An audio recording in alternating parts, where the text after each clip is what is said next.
What keeps us healthy and happy as we go through life?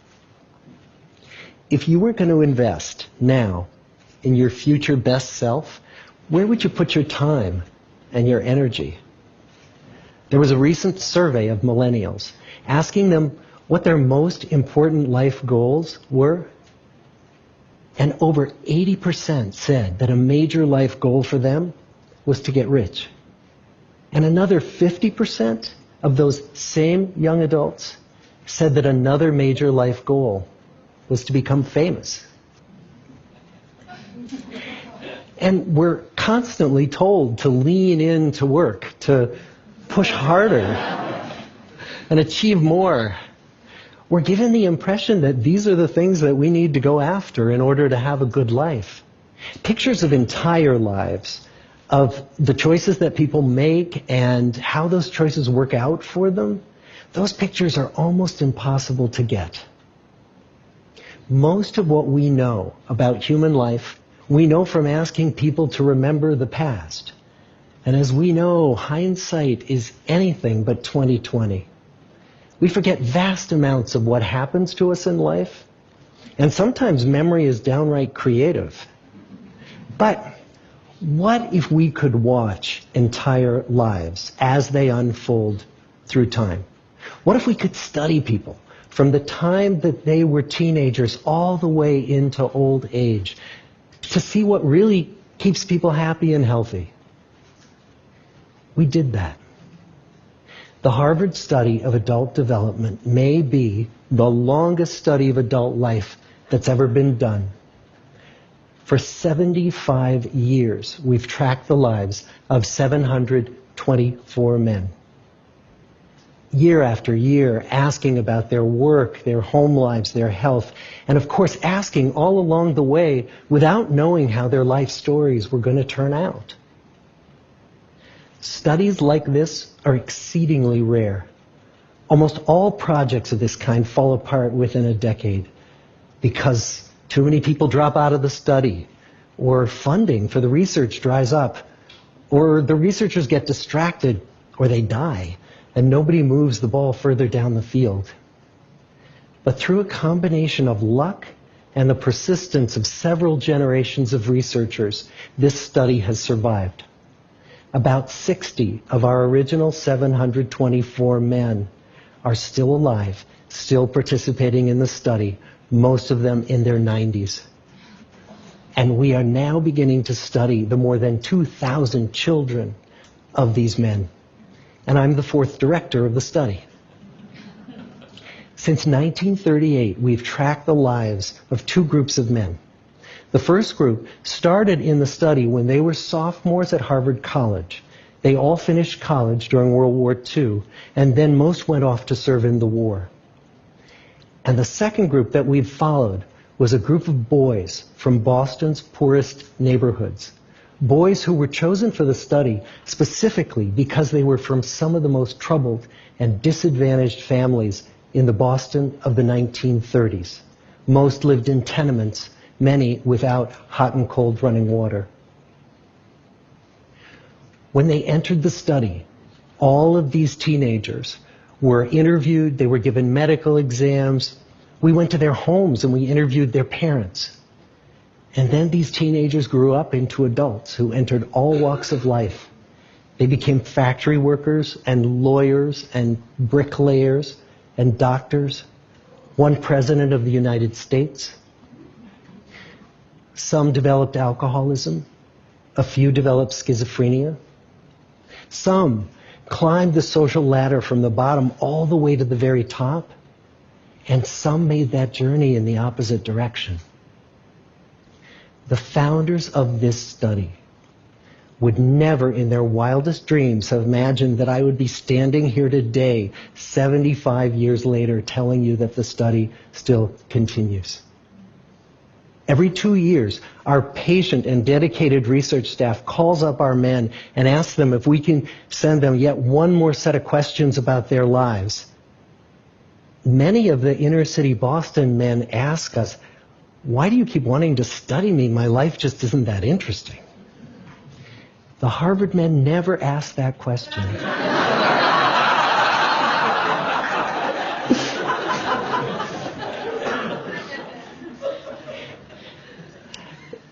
get the clearest picture of these lives, we don't just send them questionnaires. We interview them in their living rooms. We get their medical records from their doctors. We draw their blood. We scan their brains. We talk to their children. We videotape them talking with their wives about their deepest concerns. And when about a decade ago we finally asked the wives if they would join us as members of the study, many of the women said, it's about time. So what have we learned?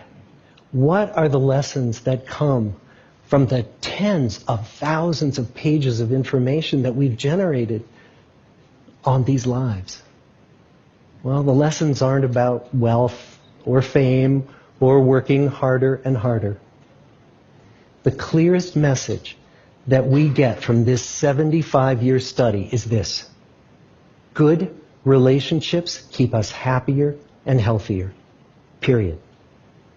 We've learned 3 big lessons about relationships. The first is that social connections are really good for us and that loneliness kills. It turns out that people who are more socially connected to family, to friends, to community are happier, they're physically healthier, and they live longer than people who are less well connected.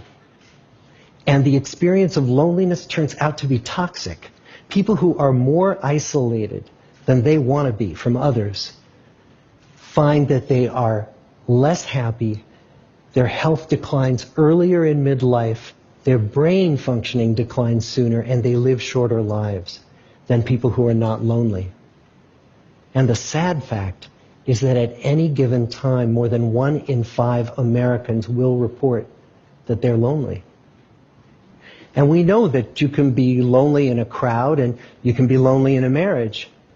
So the second big lesson that we learned is that it's not just the number of friends you have, and it's not whether or not you're in a committed relationship, but it's the quality of your close relationships that matters.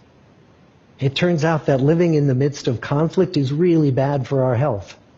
High conflict marriages, for example, without much affection, turn out to be very bad for our health, perhaps worse than getting divorced. And living in the midst of good, warm relationships is protective. Once we had followed our men all the way into their 80s, we wanted to look back at them at midlife and to see if we could predict who was going to grow into a happy, healthy octogenarian and who wasn't.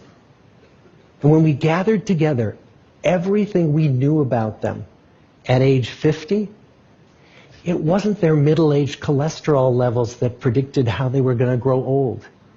It was how satisfied they were in their relationships. The people who were the most satisfied in their relationships at age 50 were the healthiest at age 80. And good, close relationships seem to buffer us from some of the slings and arrows of getting old. Our most happily partnered men and women reported in their 80s that on the days when they had more physical pain, their moods stayed just as happy. But the people who were in unhappy relationships, on the days when they reported more physical pain, it was magnified by more emotional pain.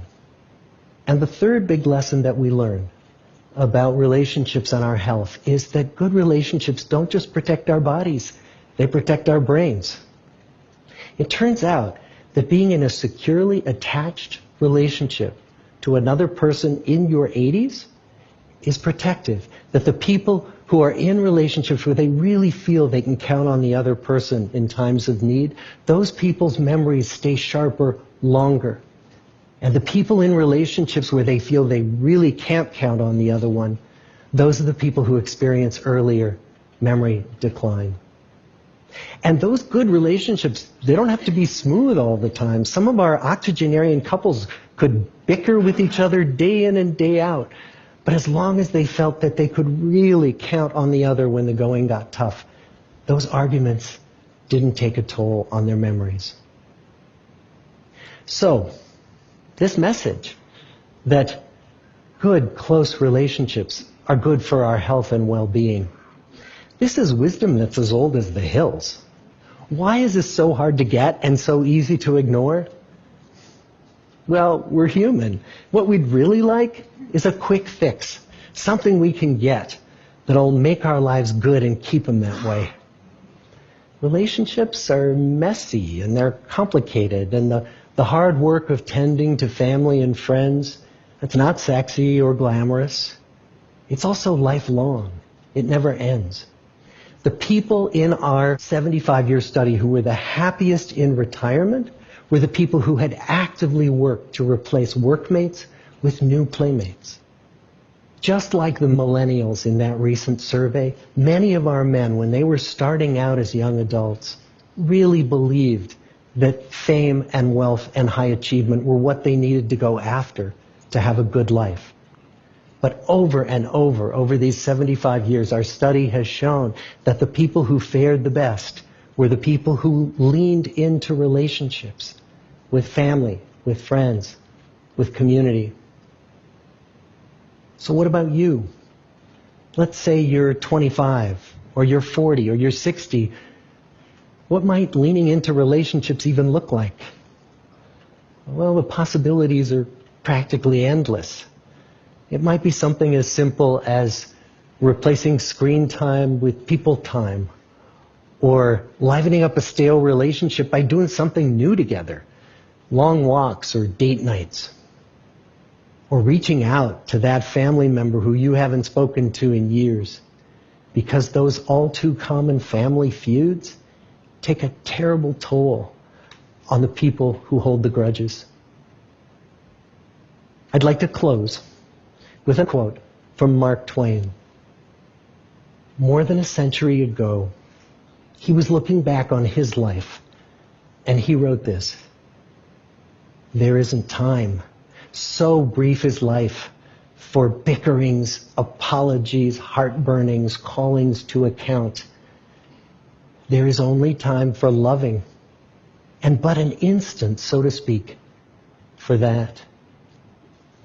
The good life is built with good relationships. Thank you.